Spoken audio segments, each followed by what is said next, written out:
Hello दोस्तों, welcome to our YouTube channel technical with Thannu. तो इस वीडियो में हम बात करेंगे टाटा स्टील जेट 2023 के करंट इंडस्ट्रियल ट्रेंड के क्वेश्चन के बारे में, जो कि 2020 में पूछा गया था। करंट इंडस्ट्री ट्रेंड से कहने का मतलब है जो भी इंडस्ट्री में अभी ट्रेंडिंग चल रहा है, इंडस्ट्रियल के बारे में आपको नॉलेज होना चाहिए, चाहे वो रिसेंट हो या पास्ट के बारे में हो, उसके बारे में आपको पता होना चाहिए। एंड 2022 में इससे क्वेश्चन पूछे गए हैं।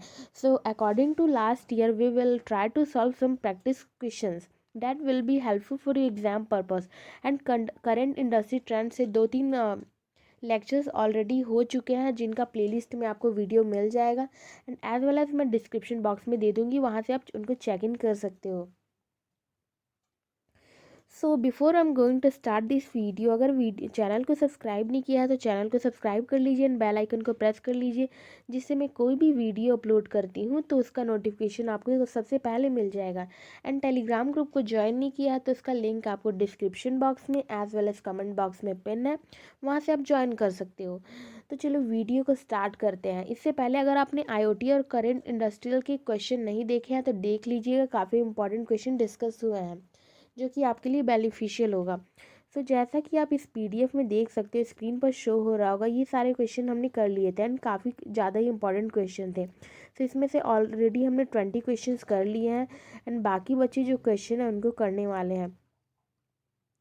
मैं इनका एक आपको पढ़ के बता देती हूँ। क्वेश्चन इसमें क्या है, which unit of the Hindustan copper limited is the first copper smelting unit in India. Copper smelting का मतलब मैंने आपको समझा दिया था। तो इसमें पूछा है कि हिंदुस्तान कॉरपोरेशन लिमिटेड का जो फर्स्ट कॉपर स्मेल्टिंग इंडिया में इस्टेब्लिश हुआ है वो कहाँ पर हुआ है, तो एमपी में हुआ था। ठीक है। एंड नेक्स्ट क्वेश्चन हमने ये भी डिस्कस कर लिया था। सो ये सारे क्वेश्चन हमने डिस्कस कर लिए हैं। सो आज का जो हमारा पहला क्वेश्चन होगा, देखो ये भी हमने क्वेश्चन देख लिया था, ये हमारा लास्ट क्वेश्चन था लास्ट वीडियो का। Which is the largest ship building unit in India. तो ये ship building unit, largest ship building unit जो इंडिया में है वो कहाँ पर है? इंडिया में जो है वो कोचीन में है, जो कि हैदराबाद में है। आई थिंक हैदराबाद नहीं, आई थिंक साउथ में है। ठीक है, साउथ में कहीं पर है कोचीन, मेरे को उसका प्रॉपर नेम याद नहीं आ रहा है। सो आज का जो हमारा पहला क्वेश्चन है,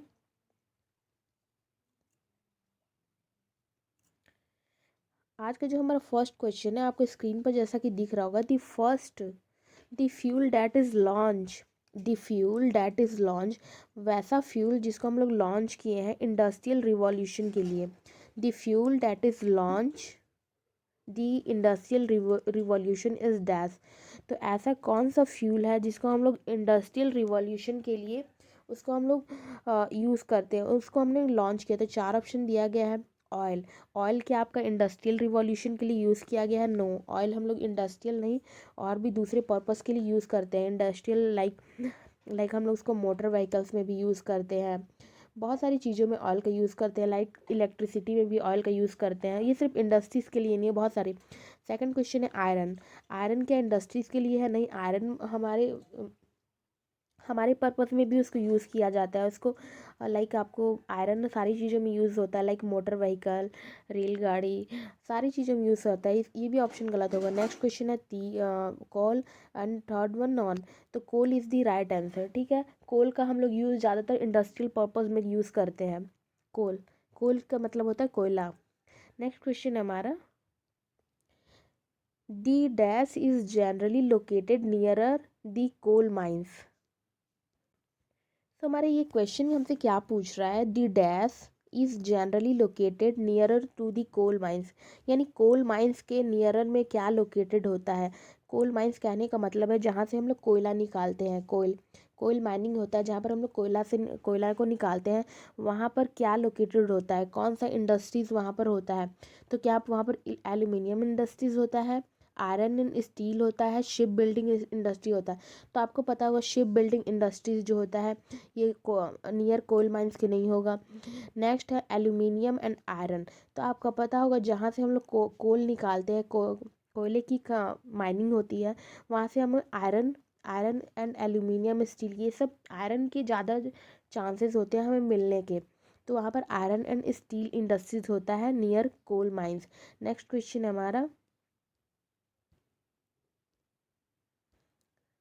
raw material are converted into usable product with the help of.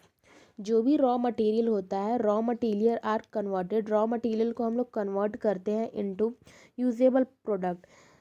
इसके कहने का मतलब है जो भी हमारा रॉ मटेरियल है उसको हम लोग कन्वर्ट करते हैं हमारे यूज़ करने के प्रोडक्ट पर। जो भी हम लोग usable product with the help of money, land, machine. तो देखो रॉ मटेरियल को हम लोग कन्वर्ट करेंगे, कोई भी आपके पास रॉ मटेरियल लाइक आपके पास गोल्ड है, ठीक है, आपके पास गोल्ड है तो क्या आप इसको मनी से कन्वर्ट कर सकते हो? आप सपोज़ आपने गोल्ड को आपने माइन से निकाला, ठीक है, मतलब आपने धरती से गोल्ड को निकाला, ठीक है, तो क्या उसको आप लाइक मनी से यानी पैसे से गोल्ड से आप ज्वेलरी बना सकते हो? नहीं। लैंड से बना सकते हो? नहीं। मशीन जो है आपका हेल्प करेगा गोल्ड को प्योरीफाई करने में, उसकी जो भी है and smelting, lots of process तो मशीन की हेल्प से हम लोग करते हैं, ठीक है। जैसे आपको अगर आयरन बनाना है तो iron with the help of money से नहीं बना सकते, उसके लिए आपको इक्विपमेंट चाहिए होगा। नेक्स्ट क्वेश्चन हमारा, black cutting requires dash labour, sorry, diamond cutting requires dash labour. कहने का मतलब है हम लोग जब डायमंड को कट करते हैं तो उसमें लेबर की ज़रूरत पड़ती है। तो इसमें बहुत डिफरेंट टाइप्स के ऑप्शन दिए गए हैं। देखो, जब भी आप अगर डायमंड को कट करते हो तो क्या उसमें स्किल्ड लेबर को ज़रूरत पड़ती है या अनस्किल्ड या सेमी स्किल्ड? तो आप डायमंड, आपको पता होगा diamond is the most expensive thing, बहुत ही ज़्यादा डायमंड महंगा है, ठीक है। तो आप जब डायमंड का कट करोगे तो उसके लिए आपको स्किल्ड लेबर की ही ज़रूरत पड़ेगी। आप कोई भी हम लोग डायमंड को कट नहीं कर सकते हैं। अगर आपको कहा जाए तुम डायमंड को इस शेप में कर दो, तो आप उसमें स्किल नहीं हो, उसमें माहिर नहीं हो, वो काम आपको नहीं आता है, तो आप डायमंड को आप अ, उसको एकदम यूनिक शेप आप डायमंड को नहीं दे पाओगे। तो डायमंड को कट करने के लिए हमें स्किल लेबर की ज़रूरत पड़ती है, ठीक है, क्योंकि diamond is the most important thing, most important as well as most costlier. Next question है हमारा 5,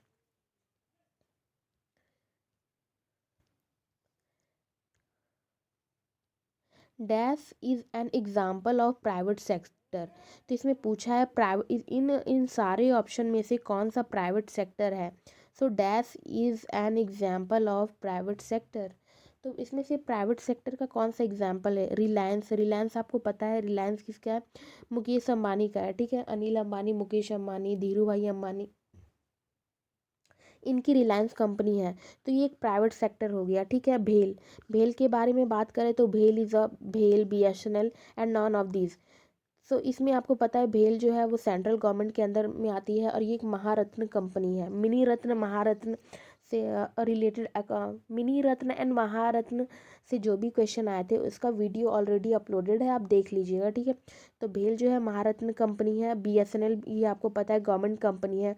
सो Reliance is a private company. Next question है, the economic strength of a country. इसमें क्या पूछ रहा है? Economic strength of a country is measured in term of, is measured, जो हमें इकोनॉमिक हेल्प करता है, इकोनॉमिक यानी आर्थिक रूप से, पैसे के रूप से। सो जो भी कंट्री को स्ट्रेंथ प्रोवाइड करता है पैसे के रूप से, आर्थिक रूप से, वो क्या है? फार्म लैंड है, या इंडस्ट्रीज़ है, पॉपुलेशन है? तो सबसे पहले आपको समझ में आ रहा होगा पॉपुलेशन इंक्रीज़ हो रहा है। पॉपुलेशन के इंक्रीज़ होने से हमारा इकोनॉमिक का जो स्ट्रेंथ होगा, इकोनॉमिक हमारे स्ट्रेंथ नहीं होता है। अगर पॉपुलेशन कहने का मतलब है लोगों की जनसंख्या इंक्रीज़ होगी, तो लोगों की जनसंख्या इंक्रीज़ होने से, लोगों की पॉपुलेशन इंक्रीज़ होने से हमें लॉट ऑफ अमाउंट में हमें खाने की, पीने की, अपनी जो भी रेगुलर बेसिस की रॉ मटेरियल चाहिए होती है उसकी नीडेड होगी। तो ये ऑप्शन गलत है। इंडस्ट्रीज़, यस, तो industries will also help, industry जो है हेल्प करता है हमारे इकोनॉमिक में, लाइक आप रिलायंस देख लो या टाटा देख लो, ये सब इंडस्ट्रीज़ है और ये सब क्या करती है? हमारी इकोनॉमिक को बढ़ावा देती है, ठीक है। क्योंकि अगर ये जो है अपनी चीज़ों को लॉन्च करेगी, चीज़ों को लॉन्च करती है, तो जिससे मार्केट का कैपिटल इंक्रीज़ होता है, जिससे ख़रीदारी बढ़ती है और उससे आपकी इकोनॉमिक स्ट्रेंथ भी बढ़ेगी। क्योंकि अगर मे बी अगर सपोज टाटा ने मोटर्स बनाया, तो टाटा ने मोटर्स बनाया तो क्या होगा, मोटर्स जो है गाड़ियाँ हम लोग खरीदते हैं, हम लोग गाड़ी खरीदेंगे तो उसमें हम लोग को जीएसटी देना पड़ता है। तो जीएसटी जो, और आपको पता है मोटर मोटर व्हीकल पे काफ़ी ज़्यादा जीएसटी हमें लगता है, 18 एंड अदर जीएसटी भी इंक्लूडेड होता है। तो उसमें इकोनॉमिक, सो वो जितना भी पैसा जाता है वो गवर्नमेंट के पास जाता है। सो एज वेल एज वो इकोनॉमिक स्ट्रेंथ गवर्नमेंट को मिली, एज वेल एज टाटा ने जितनी भी व्हीकल बनाई वो ना कि इंडिया में ही, में भी अदर कंट्री में भी उसका एक्सपोर्ट होता होगा। सो उससे भी हमें हेल्प मिलती है। तो that is industries. Farm land भी हमें, फार्म लैंड कहने का मतलब है ये भी हमें स्ट्रेंथ प्रोवाइड करती है। ठीक है, फार्म लैंड मतलब खेती वगैरह, लेकिन इंडस्ट्रीज हमें ज़्यादा हेल्प करती है। सो नेक्स्ट क्वेश्चन है, to set up to to set up up an industries that is essential. क्या क्वेश्चन है हमारा, जब भी किसी हम लोग इंडस्ट्रीज़ को सेटअप करते हैं तो क्या इसेंशियल है, क्या महत्वपूर्ण है। ठीक है, टू सेटअप एन इंडस्ट्रीज़, जब भी हम लोग कोई इंडस्ट्रीज़ को सेटअप करते हैं, यानी उसको इस्टेब्लिश करते हैं, सबसे पहले लॉन्च करते हैं, तो हमें किस चीज़ की ज़रूरत पड़ती है, कैपिटल, कार, ट्रांसपोर्ट, या नॉन ऑफ दिस एवब। अब इसके इंडस्ट्रीज़ कहने का मतलब, मैं एग्जांपल देती हूँ। मे बी अगर कोई आप अपना बिजनेस स्टार्ट करना चाहते हो या कोई स्टार्टअप स्टार्ट करना आप चाहते हैं, तो सब उसके लिए आपको क्या ज़रूरत होगी। मे बी आपको एक कैफ़े खोलना है, ठीक है, cafe, restaurant, tea shop, anything आप खोलना चाहते हो, कुछ भी खोलना चाहते हो, तो सबसे पहले आपको पैसे की ज़रूरत होगी। क्योंकि पैसे के बिना कुछ नहीं हो सकता। अगर आपके पास ज़्यादा पैसा होगा तो आप एक बड़ा स्टार्टअप कर पाओगे। तो इसके लिए इसका आंसर होगा कैपिटल। क्या आपके पास कार होगा तो आप एक कैपिटल इंडस्ट्रीज़ को स्टार्ट कर सकते हो। ये मत कहना कि हाँ मैं कार को बेच दूंगा फिर देन आई कैन स्टार्टअप, फिर transport and, so capital is answer. Next question हमारा, industries tend to be located in the area dash population.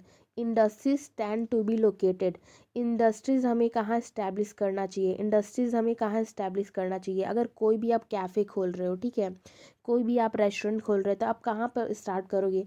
आपका जो मेन थिंकिंग होगा ये होगा कि अगर मैं कोई कैफ़े स्टार्ट कर रहा हूँ तो मैं उस प्लेस पे स्टार्ट करूँगा जहाँ पर लोगों का पॉपुलेशन ज़्यादा होगा, जहाँ पर लोगों का मूवमेंट ज़्यादा होगा, जहाँ पर कॉलेज होंगे, हॉस्पिटल होंगे, स्कूल्स होंगे, पार्क होंगे।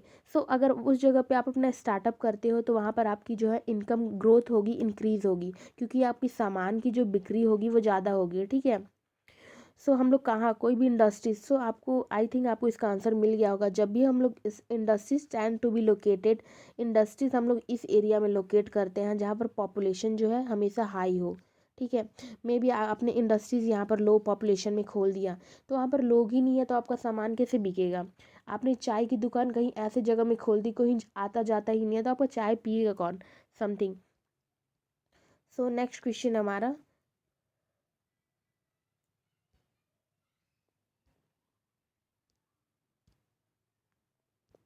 इसमें भी अभी ये सारे क्वेश्चन, आई होप आपको जितने भी क्वेश्चन थे सारे समझ में आए गए होंगे। फिर भी अगर कोई डाउट होता है तो आप टेलीग्राम पर पूछ सकते हो।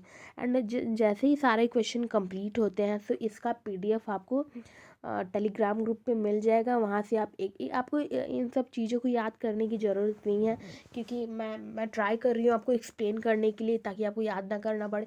फिर भी एक बार आप लेक्चर देख लोगे, लेक्चर देखने के बाद आप उसी दिन ट्राई करना, आफ्टर सम टाइम, उसी टाइम नहीं, आप लाइक अभी आपने लेक्चर देखा तो आप रात में क्या कर सकते हो, तो इसको आप सोने से पहले एक बार आप पीडीएफ को पढ़ सकते हो जिसके थ्रू क्या होगा, आपको चीज़ें याद रहेंगी। सो नेक्स्ट क्वेश्चन की ओर तरफ बढ़ते हैं। हमारा नेक्स्ट क्वेश्चन है, so which one the following utilize has the highest electricity consumption as per 2022 to 2023। इसका क्वेश्चन क्या पूछा गया है, which one of the following, इन ये चार आपको ऑप्शन दिए गए हैं, इसमें पूछा गया है इन चारों में से कौन सा अ, ऐसा which of the following utilize highest electricity consumption, इन चारों में से कौन सा इलेक्ट्रिसिटी कंजप्शन जिसमें सबसे ज़्यादा हुआ है अकॉर्डिंग टू 2012 टू 2013। ठीक है, सबसे ज़्यादा इलेक्ट्रिसिटी किस में लिया गया है, तो इसका ऑप्शन होगा 1 का D.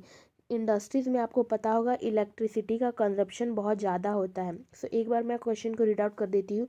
Which one of the following utilize has the highest electricity consumption. इन चारों में से हाईएस्ट इलेक्ट्रिसिटी कंजप्शन किसके लिए हुआ था अकॉर्डिंग टू 2012 टू 2K13, तो इंडस्ट्रीज़ में। नेक्स्ट क्वेश्चन है which state has the highest number of village. इसमें क्या पूछा गया है, कौन सा ऐसा स्टेट है, विच स्टेट, कौन सा स्टेट है जिसमें हाईएस्ट नंबर ऑफ विलेजेस है, जिसमें सबसे ज़्यादा विलेजेस कौन से स्टेट में है।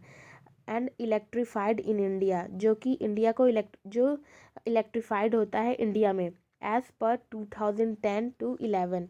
तो इसका ऑप्शन है आपका 2 का। इसमें 4 ऑप्शन दिए गए, मध्य प्रदेश, महाराष्ट्र, राजस्थान, यूपी यानी उत्तर प्रदेश। तो इसमें सबसे ज़्यादा विलेज जो है आपको पता है उत्तर प्रदेश में सबसे ज़्यादा विलेज है, और विलेज जो है इलेक्ट्रीफाइड है सबसे, तो इसका ऑप्शन होगा 2 का डी। नेक्स्ट क्वेश्चन हमारा, which was the department of non conventional energy sources establish. इसमें क्या पूछा गया है, when was the department of non conventional energy sources establish. तो इसमें कौन सा ऐसा, व्हेन वॉज द डिपार्टमेंट, कब डिपार्टमेंट था जिसमें नॉन कन्वेंशनल एनर्जी सोर्स को इस्टेब्लिश किया गया था। तो 3 का ऑप्शन होगा आपका 1982।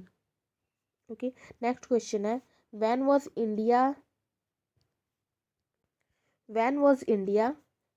India renewable energy development agency was establish.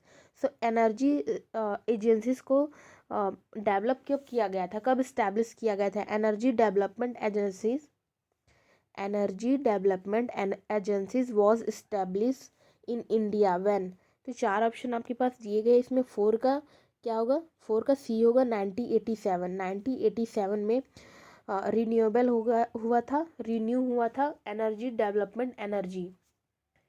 So I hope ये सारी क्वेश्चन आपको समझ में आए होंगे, डैट इज़ इजी। फिर भी अगर आपको कोई डाउट होता है तो आप कमेंट सेक्शन में पूछ सकते हैं। नेक्स्ट के जितने भी क्वेश्चन हैं, अभी भी एटलीस्ट बहुत सारे क्वेश्चन हैं, 15 टू 20 क्वेश्चन हैं।